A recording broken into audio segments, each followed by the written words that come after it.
Hi, my name is Ryan.DeAngelis from the Guaranty RV Supercenter in Junction City, Oregon. Today I'm going to show you the 2021 Heartland Sundance 189MB. This is my favorite trailer that's under 20 feet. It's an 18-footer, which even with the spare tire and the bumper sticking out and the hitch in the front, you're still 22 feet 0 inches total. That's pretty short for a trailer that's going to have all the stuff this has. You're a little over 4,000 pounds on one of these. And it's the biggest little trailer in the world if you've ever talked to me about these before. And I'll show you why. On the outside, you have a huge pass-through. They didn't used to have this big of a pass-through, but they kind of redesigned it a couple years ago and redesigned the way the bed flips up inside, the Murphy bed, and made it a lot easier to flip inside, but also they used to just leave like a little sliver of storage in there. You might have seen those on some of these other small ones. This has a huge U-shaped pass-through up front. You have power stabilizer jacks on them now that in years past, if you've looked at one of these, we never ordered them with those, but we have them all with stabilizer jacks standard now. You have the tandem axle. Most of these trailers, if you're looking at any 18-footer, they're almost all single axle.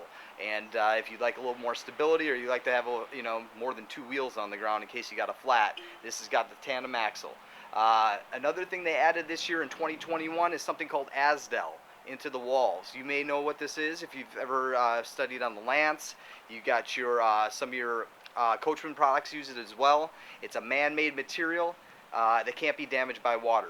So most trailers in RVs in general, all your Keystone stuff and most of your other big names, besides Jayco, Coachman, and Northwood, Arctic Fox, Nash, Lance, a lot of stuff we carry here. Underneath the flooring is OSB. They use kind of particle board in the flooring. These use tongue and groove plywood. So wood's going to hold up a lot better in case you got a little water on it than OSB is shot if it gets wet one time. So that's where you get a lot of problems with soft floor on the cheaper stuff. And that's how 80% of these trailers are made nationwide, because a lot of the country doesn't see a lot of rain like we might here in Oregon. So plywood is a better material, and you'll see that consistent on most of the stuff I carry here at Guaranty for new.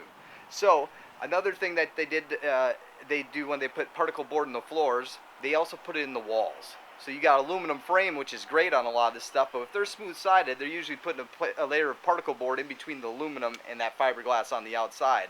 That's where you get the bubbles. If you've been looking at used trailers or ever had an older trailer that was smooth-sided, you start getting those bubbles on the outside. Water or moisture gets in, it touches that particle board, and it separates, and that's where you get delamination. And those bubbles don't go away.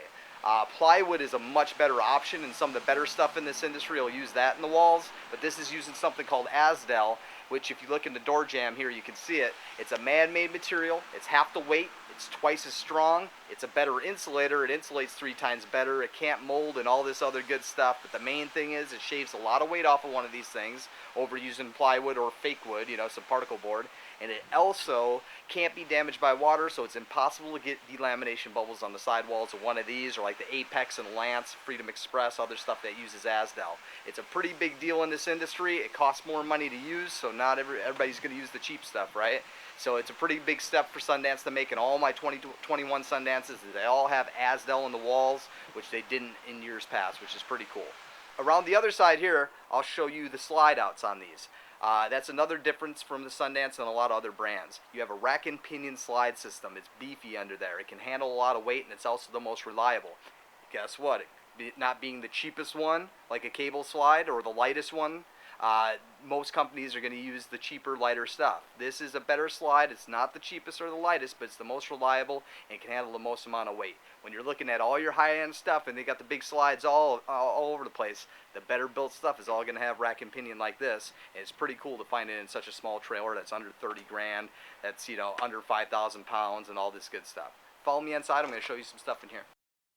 So when I'm saying that this is the biggest little trailer in the world, what I'm talking about is just how open it is inside here. You got an 8-foot wide trailer, so it's a little bit wider than your other smaller trailers too, but you got this deep 3-foot slide. So some of these got a little slide out that pops out 18 inches or so. This is a full 3-foot deep slide. So you've got a lot of room from one side to the other. Now if you look in the kitchen area, it's going to have some things that a lot of these are missing usually. You're going to have your big stainless steel sink, one full sink instead of a little dinky sink. You got a bunch of drawers that you don't always find in the smaller trailers, but you'll look and they didn't steal our oven. We have an oven, we have 3 burners. A lot of times they get rid of the oven to give us 2 burners and all the small stuff. The fridge they upgraded last year to an 8 cubic foot fridge, so that's a huge fridge for a small trailer. You have a very arched ceiling in here, which kind of makes it feel bigger in here overall than it really is, and it's also for taller people, so they're not scraping their head on the AC and all the lights and stuff like they are in a lot of these trailers. So what makes this thing so big is you have a way to have multiple places to sit, where it's not just sitting on the bed and sitting on the dinette. You have a couch as well. And to fit that all in an 18-foot trailer is pretty challenging. But they pulled it off.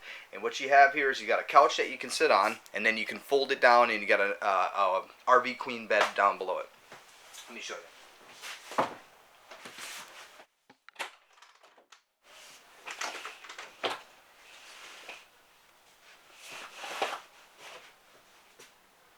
Then you also have a second bed in this one over at the dinette that makes down to a bed too. You got a 32-inch TV that pulls out and swivels. You got all your DVD, AM, FM, CD, all that stuff. In the bathroom, what's nice too for a small trailer is it's got a normal functioning bathroom, not the sit on the toilet and shower at the same time deal. So you got a nice big shower in here that they made bigger over the last couple years as well. You got a ton of storage in here as well. Sink, you know, enough room to sit out there, sit on the toilet and not hit your knees on the door. It's kind of a lot of the things that people get worked up about when they're in some of the smaller trailers. You know, they're not finding quite what they're looking for unless they go bigger, and that's not what they're really looking for or are able to tow. There's a bunch of other stuff I want to show you on this unit, so give me a call when you can. My number is 541-525-4001, and my name is Ryan.DeAngelis from the Guaranty RV Supercenter in Junction City, Oregon. Talk to you later.